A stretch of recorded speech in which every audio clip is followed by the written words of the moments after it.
자, 이제 벌써 2026년이 밝았고 여러분 잘 생활하고 계십니까? 자, 우리 주제가 뭐라고요? 맞아요. 대한민국 모든 교회가 사랑이 넘치는 교회라는 주제를 갖고 올 한 해를 시작했습니다. 우리 저희 대구 교회 역시도 이 주제에 맞는 교회가 되어지기 위해 힘써 노력하는 한 해가 되어지기를 바랍니다. 그래서 우리 시작하면서 우리 잘 내가 인사를 안 나눴던 사람에게 가서 좀 여러분의 사랑을 좀 나눠 주십시오. 자, 일어서서 여러분 주변 사람에게 내가 좀 인사를 잘 못 나눴다, 그런 분에게 가서 가만히 앉아 있지 마시고 그런 분에게 가서 나눠 주십시오. 예.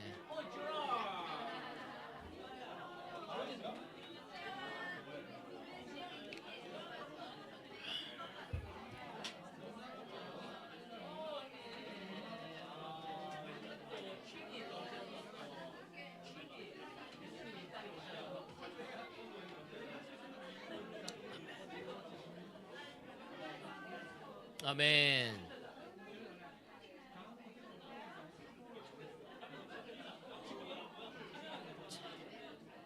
자, 격려를 나누셨으면 이제 자리에 착석하여 주세요.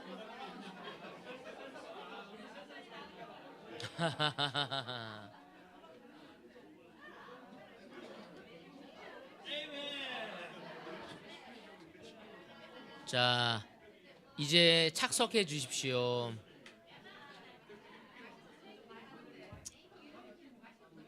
오늘 제가 그 사랑이 가득한 넘치는 교회가 되기 위해서 우리가 무엇을 해야 할까라는 말씀을 고민하고 또 기도하는 가운데 오늘 제가 이 주제를 정해봤습니다. 말씀 위에 세워지는 사랑의 공동체라고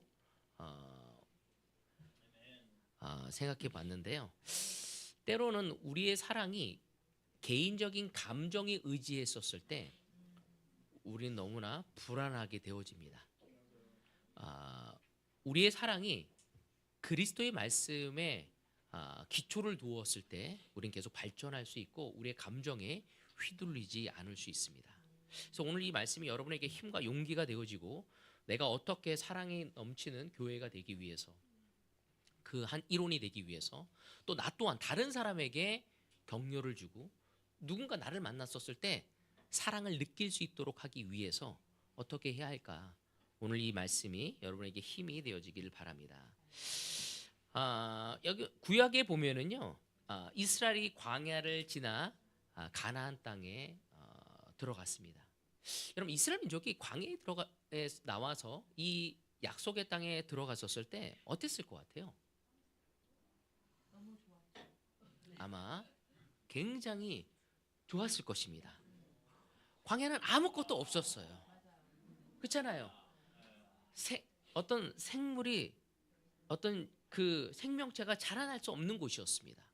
근데 이 약속의 땅에 들어갔었을 때 그들이 얼마나 기대가 찼겠습니까? 근데 사실 이 약속의 땅에 들어갔을 때 진짜 전쟁이 기다리고 있었습니다. 이스라엘 백성들이 이 요단강을 건너 그토록 염원하던 그 약속의 땅에 들어갔었을 때 그들은 이렇게 생각합니다. 이제 고생 끝냈고 이제 안식이다. 와, 이곳에서 내가 내 삶이 이제 놀랍게 펼쳐지겠구나 라고 생각을 했습니다. 그러나 현실은 달랐습니다. 가나안 땅에는 여전히 그들이 정복해야 할 가나안 족속들이 남아 있었고 창과 칼의 전쟁보다 더 치열해 보이는 영적 전쟁이 기다리고 있었기 때문입니다. 우리도 한번 생각해봅니다. 우리의 신앙도 이와 같지 않습니까? 우리가 구원을 받았고 또 교회에 속할 수 있게 되었고 사랑이 넘치는 공동체를 우리는 꿈꾸게 됩니다. 그러나 우리의 일상 가운데서는 그리스도인이 되었는데도 불구하고 교회에 나가는데도 불구하고 우리의 삶의 현장에는 여전히 세상의 가치관과 비교하는 마음과 또 이 안에서 완벽할 줄 알았는데 우리 윤상숙 자매하고 교제하면 늘 격려받을 줄 알았더니 나에게 상처를 주다니. 우리 김상창 형제하고 교제를 하면 늘 격려를 받을 줄 알았는데 이렇게 나에게 뒤통수를 때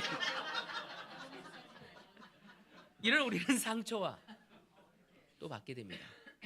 또 내가 그리스도인이 됐고 교회에 나갔더니 내 욕심이 좀 잠재울 줄 알았더니 끊임없이 세상에 대한 욕심이 나를 끌고 가는 나의 모습을 보게 됩니다. 누군가에 대한 미움, 또한 자기 중심성이 공존하고 있는 삶을 살아가며 우린 또 다른 치열한 싸움을 해야 함을 느끼고 경험하게 됩니다. 이러한 것들이 세상의 가치관과 또한 상처와 욕심과 미움과 자기중심적인 생각이 우리를 끊임없이 유혹하고 있음을 볼 수 있습니다.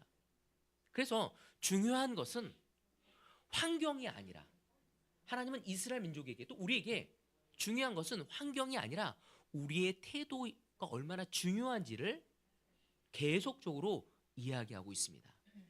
오늘 여호수아의 마지막에 그 당부를 통해 우리가 어떻게 이 평범한 오늘을 하나님의 역사적인 순간으로 바꿀 수 있는지 그 은혜를 나누고 싶습니다. 2025년과 2026년은 해가 바뀌었지만 뭔가 바뀌지는 않았어. 그래서 놀라울 거라고 생각하는데 정말 놀라울까?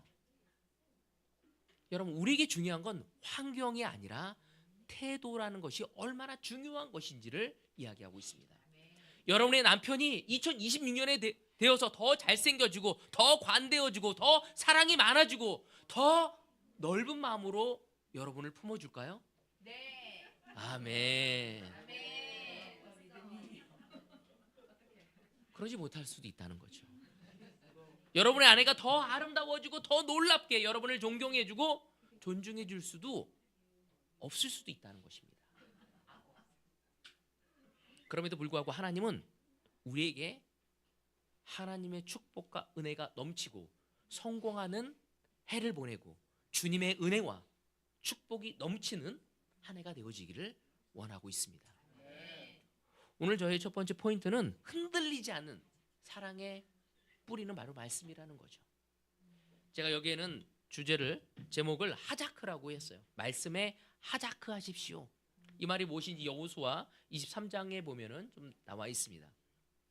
여호수아는 이제 나이가 늙었을 때 인생의 마지막 순간에 백성들에게 이야기를 합니다. 뭐라고 얘기하냐면 23장 6절에 보면 그러므로 모세의 율법제에 기록된 모든 것을 아주 담대하게 지키고 행하십시오. 그것을 벗어나 좌로나 우로나 치우치지 마십시오. 개역 개정으로 보면요. 그러므로 너희는 크게 힘써 모세의 율법책에 기록된 것을 다 지켜 행하라. 그것을 떠나 우로나 좌로나 치우치지 말라. 여기에 나오는 아주 담대하게라는 말은 개역 개정에서는 힘써라는 단어로 설명하고 있습니다.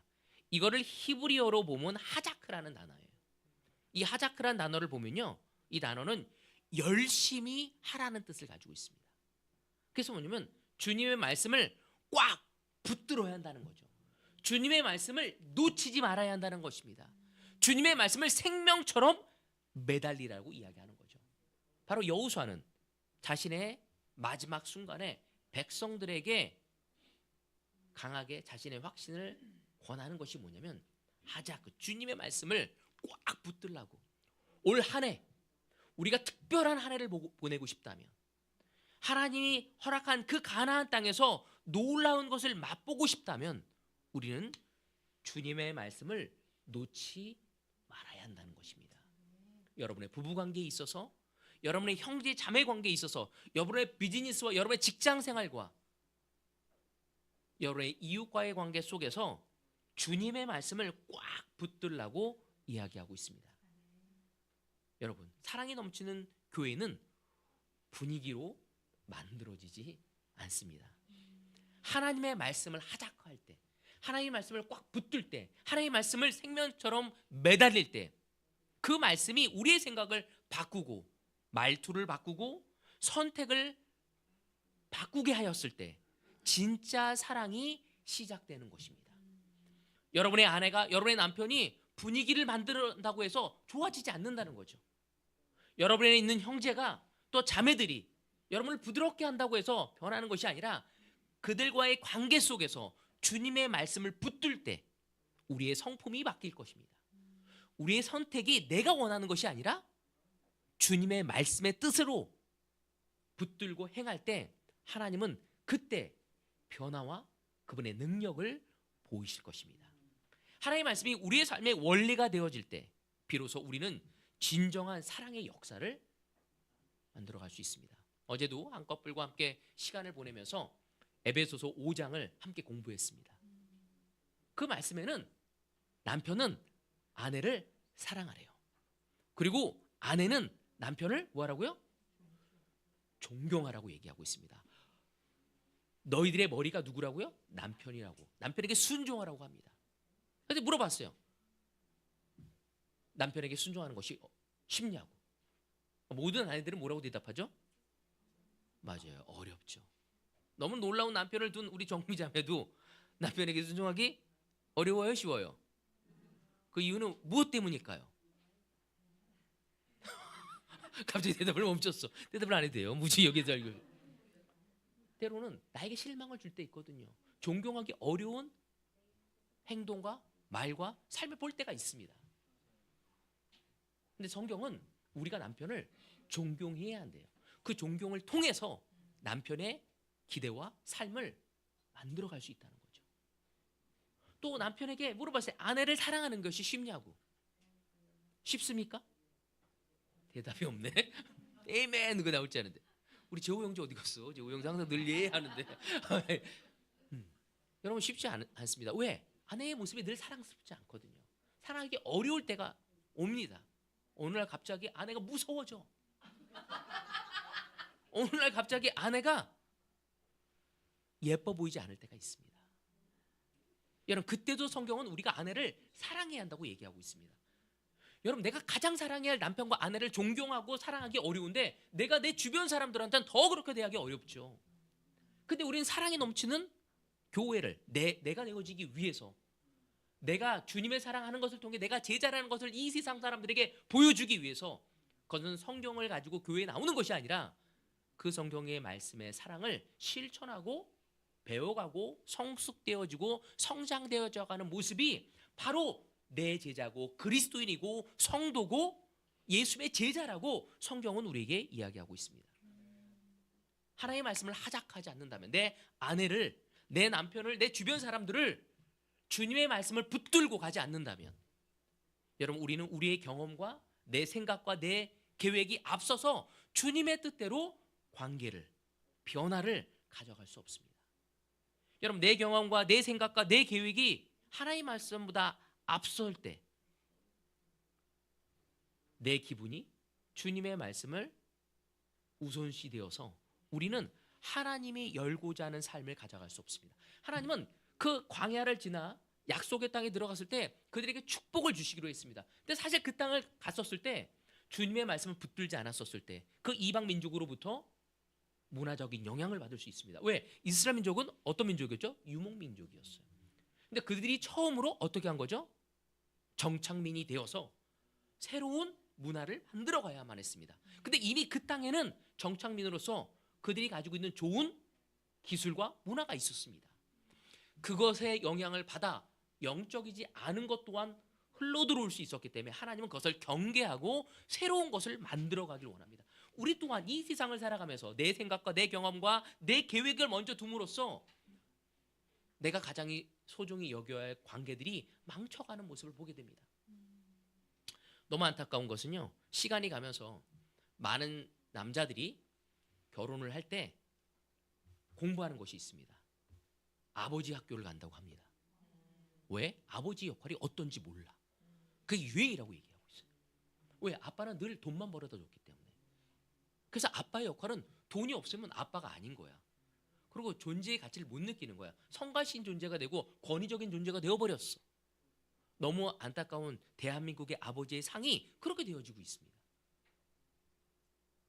성경은 우리에게 아버지의 역할이 무엇인지 돈이 아니라 마음과 삶과 사랑과 겸손에 있어서 보여줘야 함을 성경은 우리에게 이야기하고 있죠.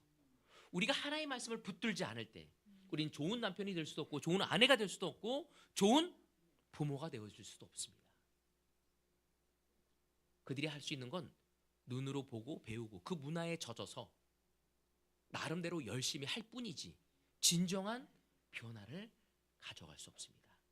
하나님은 우리가 말씀을 붙들고 우리의 문제를 해결되어지는 그 과정을 하나님의 방법을 통해서 역사를 이루고자 하고 사랑의 공동체를 만들어가고 싶어 하심을 우리는 알아야 합니다.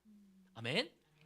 두 번째, 하자크를 한 다음에 우리가 뭐 해야 하냐면 좌로나 우로나 치우치지 않는 복음을 중심에 두어야 한다는 것입니다. 여호수아는 23장을 통해서 좌로나 우로나 치우치지 말라고 경고합니다. 이 말씀은 오늘 우리 대구교회에 반드시 붙들어야 할 영적 기준이라고 저는 생각합니다. 또 경계해야 할 태도라고 생각합니다. 여러분, 여기서 얘기하는 우로 치우친 신앙은 무엇일까요? 저는 고민해 봤습니다. 그게 무엇일까? 바로 그것은 율법주의, 형식주의라고 저는 생각이 되었습니다. 형식은 있지만 거기에 생명이 없어. 내 아내를 위해 봉사하지만 사랑이 없어. 내 옆에 있는 형제에게 배려를 하지만 사랑이 없어. 여러분, 전통은 붙들지만 예수의 마음은 놓쳐버린다면 이런 것은 너무나 안타까운 것입니다.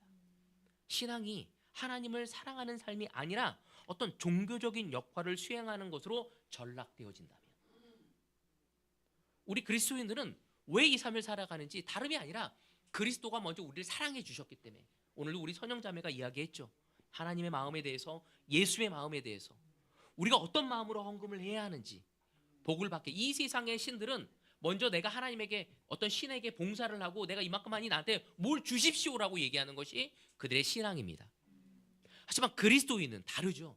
먼저 그분이 우리에게 다가오셔서 사랑해 주셨기 때문에 우리는 그걸 감사하는 마음으로 무엇인가를 드리고자 하는 것이 우리의 삶이 되어지는 것입니다. 근데 우리가 우로 치워졌을 때 우리는 마음을 잃어버린 채 형식적이고 율법적으로 종교적인 역할을 수행하는 단계로만 간다면 그것을 정말로 경계해야 할 것임을 성경은 이야기하고 있는 거죠. 반대로 좌로 치우친 신앙은 무엇일까요? 율법주의 반대가 뭘까요? 바로 그것은 인본주의, 바로 세속주의를 이야기하는 것입니다. 그 특징이 뭘까요? 인본주의 특징이 자기 말씀이 아니라 내 기분에 맞게 재단하는 것입니다. 며칠 전에 저번 주에도 성경 공부하면서 한 친구랑 성경 공부하면서 그 친구와 함께 이야기하면서 하나님 말씀이 너무 이성적이지 않습니다. 거기에 너무 기적이 다 믿을 수가 없습니다. 근데 그 기적이 없다면 하나님이지 않지 않냐고 제가 이야기했습니다. 그래서 어떤 정말 예전에 미국에서는 제가 여러분에 예전에 얘기했는데 그 토마스 제퍼슨이라는 분이 있잖아요. 그분이 성경을 가지고 미국 3대 대통령이었는데 논리적인 것만 남겨두고 기적을 행한 건 다 빼버렸어. 그래서 제퍼슨 성경이라는 것이 나타났어요. 그렇게 이성적으로만 받아들이게 되어진 거죠. 그들이 원하는 것만 받아들이는 거예요. 여러분, 그것 또한 하나님을 하나님으로 두지 않는 것을 의미하는 것입니다. 형편이 좋을 때만 하나님을 신뢰하고 어려우면 쉽게 원망하고 하나님을 탓하고 떠나는 사람이 있습니다. 여러분, 기독교는 참 재밌는 게 뭐냐면요, 어느 날 갑자기 뻑 하나님을 믿어야겠다 해갖고 감정적으로 믿는 것은 신앙이 아닙니다. 우리는 하나님을 알아가고 그분에 대해서 교제해가며 그분이 누군지 알면서 점점 설득되어지고 그분을 사랑하게 되어지는 거예요. 근데 어떤 감정적으로 막 하나님 이거 해주세요 그리고 빡 되어진 사람의 믿음은 갑자기 또 사라집니다. 어느 날 열심히 진짜 하나님이 제가 기도했는데 이런 걸 들어주셨어요. 정말 하나님은 살아계셔요. 막 그러다가 갑자기 하나님한테 기도했는데 그게 안 된 거야. 교회를 안 나가. 왜 하나님 안 믿냐고. 하나님이 계시다면 어떻게 저에게 이런 상황이 있습니까? 혹시 여러분의 믿음이 그렇게 되고 있지 않습니까? 세속적이고 인본주의에 가까운 여러분의 감정에 재단하는 방법으로 신앙을 갖고 있지는 않습니까? 내 상황이 좋으면 하나님이 계신 거고 내 상황이 어려우면 하나님이 없어지고 기분 중심의 신앙을 가져가는 거죠. 많은 그리스도인들이 자기의 느낌대로 하나님을 따라가려는 사람이 너무 많은 거죠. 여러분, 때로는 우리는 하나님을 느끼지 못해도 하나님은 늘 우리와 함께 합니다. 우리가 하나님을 느끼고 하나님께 감사할 때도 하나님은 우리와 함께 하시지만, 그런 것을 못 느낄 때도, 우리가 고난 때에도 하나님은 늘 우리와 함께 계심을 우리는 알아야 하는 것이죠. 여러분, 신앙을 하나님의 영광이 아니라 내 인생의 성공의 도구로 사용하고자 하는 것 또한 너무 좌로 치우친 거라고 얘기할 수 있습니다. 어떤 사람들은 자신의 성공을 위한 도구로만 하나님을 믿고 따라가는 사람이 있습니다. 내 남편 잘 되게 해주십시오. 내 아내, 내 아들, 내 성공, 내 사업, 그것만을 위해서. 근데 그것이 어떻게 보면 우리나라의 기복신앙과 아주 비슷한 거죠. 신을 믿는 이유는 신을 이용하기 위한 것이야. 저 죽으면 천국 가야죠. 중세 때가 그러지 않습니까? 재산을 전부 다 헌납하고 그랬을 때 천국 갈 수 있다. 성경은 어디에도 그런 구절이 나와 있지 않습니다. 선행을 통해 예뻐 보이려고 합니다. 우리의 선행을 통해 주님께 예뻐 보이는 것이 아니라고 성경은 우리에게 얘기하고 있습니다. 여러분, 그것 또한 세속주의고 인본주의적인 신앙인 것입니다. 여호수아는 우리에게 그것을 경계해야 할 것이라고 이야기하고 있습니다. 우리가 진정으로 사랑이 넘치는 교회를 이루려면 이 양극단을 어떻게 해야 할까요? 피해야 합니다. 바로 그것이, 경계해야 하는 것이 예수의 마음을, 우리 마음의 중심을 두는 것이라고 이야기할 수 있는 거죠. 형제자매 여러분, 사랑이 넘치는 교회는 다름이 아니라 예수의 마음을 가지고 그런 우로나 좌로나 흔들리지 않고 예수의 마음을 갖고 가는 것이 바로 이 교회를 사랑의 공동체, 내 옆에 있는 아내와 남편에게, 내 옆에 있는 형제와 자매에게, 내 옆에 있는 이웃들에게 내 감정에 따라, 내 성공에 의해, 상황에 의해 마음을 주고 안 주고, 전하고 안 전하는 것이 아니라 늘 한결같은 마음으로, 예수님의 마음으로 그들을 품을 수 있는 우리가 되어질 때 이 교회는 사랑의 공동체가 되어질 수 있을 것입니다. 세 번째는 젖을 먹는 신앙에서 단단한 음식을 먹는 성숙함으로 우리 나아갑시다. 우리가 말씀 중심에 서지 못하면 교회는 아무리 오래 다녀도 영적인 어린아이에 머물게 됩니다. 이제 이 교회에 나온 사람들이 꽤 오래된 사람이 많습니다. 10년, 20년. 그래도 계속 어린애처럼 구는 사람들이 있습니다. 그래서 히브리서 기자는 이런 얘기를 하고 있습니다.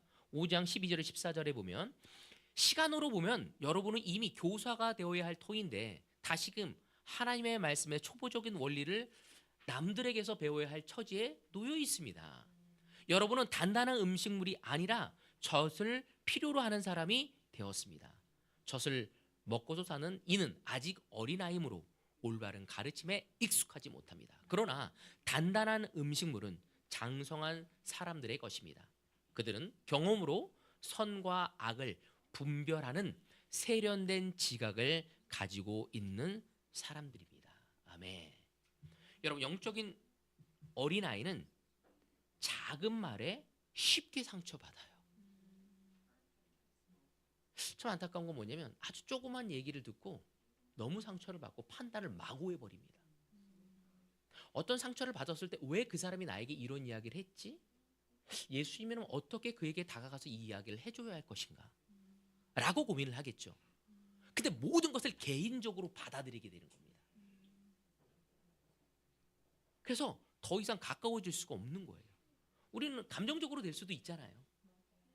근데 감정적으로 어떤 걸 던졌었을 때 어쩔 때 제 아내가 감정적으로 저한테 대할 때가 있거든요.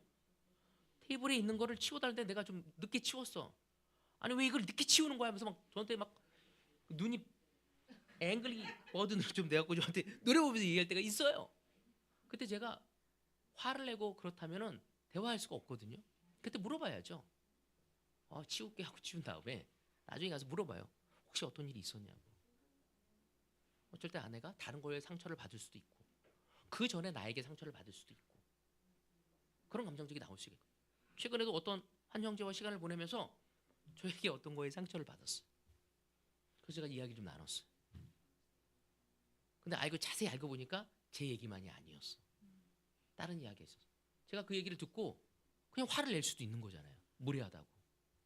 그럼 그 형제와 대화가 됐을까요? 안 됐을까요? 안 됐겠죠. 알아봤어요. 더듬어 봤어. 그 형제를 더 이해할 수 있었고 뭐에 더 예민한지 더 가까워질 수 있고 더 그를 사랑할 제 목적은 그를 더 사랑하고 존중해주고 성장해 나가는 거거든요. 그렇지만 내가 원하지 않은 말투가 그게 상처가 될 수 있어요. 그때 거기에 바로 반응하는 나의 모습에 그하고 더 깊어지지 못할 수도 있다는 거죠. 우린 시간이 가면서 더 단단한 음식을 먹어야 합니다. 그 특징은 아주 쉬운 말에 상처받지 말아야 한다는 거죠. 내 뜻이 안 되면 마음이 낮추고 기분에 따라 우리가 관계를 갖는다면 우리 성숙한 관계가 가져갈 수 없습니다. 그래서 오래된 교회에서 오래된 숙적들이 늘 있어. 그 교회들은 뭐냐면 상종하고 싶지가 않은 거야.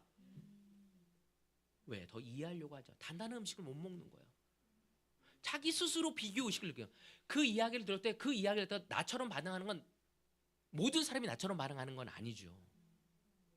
그럼 내가 왜 그렇게 반응한지 나를 살펴볼 수 있어야 하는 것입니다. 여러분, 사랑이 넘치는 교회는 성숙한 그리스도인으로 세워지는 것입니다. 성숙한 제자, 그리스도인은 지각을 사용해서 선악을 분별하고 상황에 흔들리지 않고 또 그리스도에게 소망을 두고 감정보다는 하나님의 약속을 더 믿고 신뢰하고 행하고 다가서고 관계를 만들어가는 사람을 우리는 성숙한 그리스도인 제자라고 이야기합니다. 여러분, 말씀을 배우는 자리에서 물러서지 마십시오. 지금도 저와 제 아내의 관계 속에 하나님의 말씀이 중심이 없다면 늘 싸울 수밖에 없습니다. 저와 저희 아들과 딸은 빨리 결혼하고 싶어 해요. 대학교 지금 3학년인데 이제 4학년에 올라갑니다. 그 이유 중 하나는 엄마와 아빠 같은 부부관계를 만들고 싶다는 거죠. 전 너무 기뻤어요. 지금 대한민국은 결혼하고 싶어 하지 않아 합니다. 엄마 아빠 관계가 엉망이어서. 오늘 여러분의 부부관계는 여러분의 자녀들에게 어떤 영향을 주고 있습니까? 네 엄마 왜 저러냐? 네 아빠 왜 저러냐? 엄마의 잘못된 부분을 도망만 다니는 남편, 아내의 잘못된 부분을 보지 못하는 남편, 남편의 많이 잘못되었어요. 여러분, 우리는 이 부분에 있어서 회개해야 합니다.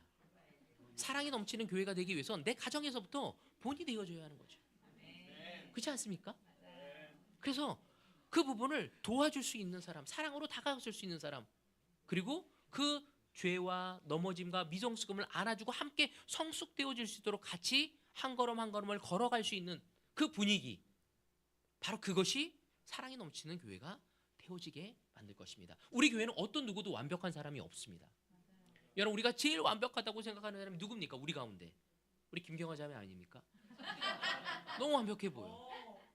늘 밝죠, 열정 있죠, 지혜도 많죠. 그 옆에 가면 늘 힘을 받습니다. 그러한 김경화 자매에게도 실수와 약점과 넘어짐이 있습니다. 그때 놀라지 마십시오. 경화까지도 이런 거 받지 마십시오. 우리가 그때 다가가서 도와줘야 하고 위로해줘야 하고 하나님 앞에 올바로 설 수 있도록 도울 수 있는 우리가 되어지기를 바랍니다. 마지막 네 번째입니다. 우상의 포장지를 벗기고 하나님만 예배하십시오. 23장 7절에 보면 이런 마지막 구절인데, 당신들과 이웃한 남아있는 이 나라들과 사귀지 말며 그 신들의 이름을 부르거나 그 이름을 맹세하지도 마십시오. 그것을 섬기거나 경배하지도 마십시오. 여호수아가 마지막으로 아주 단도하게 좌로나 우로나 치우치지 말고 하자하자고 하면서 마지막에 뭐라고 하냐면 아주 5개를 하지 말라고 얘기합니다. 사귀지 말고, 부르지 말며, 맹세하지 말고, 섬기지 말고, 경배하지 말라고. 여러분, 우리의 삶의 갈등과 상처의 포장지를 하나하나 벗겨보면 그 중심에는 무엇이 있는가요? 하나님보다 앞선 무엇인가가 있습니다. 그게 무엇일까요? 그게 돈일 수도 있고요, 자녀일 수도 있고요, 내 개인적인 성공일 수도 있고요, 어쩌면 그거는 나 자신일 수도 있습니다. 돈과 성공, 자녀 혹은 나 자신이라는 우상이 하나님보다 앞서 있었을 때 우리의 공동체는, 우리의 개인적인 삶은 사랑이 식어버립니다. 하나님은 질투하시는 하나님이라고 이야기하고 있습니다. 이유는 단 하나죠. 우리를 너무나 사랑하기 때문이죠. 제가 결혼할 때 카운트 코스를 합니다. 물어봐요. 어떤 남편들 사람에게, 아내가 너를 98% 사랑하고 2%는 다른 남자를 마음을 주려고 한다. 그럼 어떻게 하죠? 절대 용납할 수 없다고 합니다. 아내에게도 물어봅니다. 남편이 너에게 98%의 마음을 주고 2% 다른 거에 마음을 준다면 어떻게 돼요? 용납할 수 없다고 합니다. 이유가 왜죠? 욕심쟁이라서 그러나요? 그대는 욕심쟁이 우후후 이것 때문에 그거 아니잖아요. 왜 그런 거예요? 사랑은 100%를 원해요. 제 아내가 나한테 98%고 2% 다른 남자한테 마음 준다면 제 마음이 어떨까요? 야, 난 복 받았어. 그래도 98%야.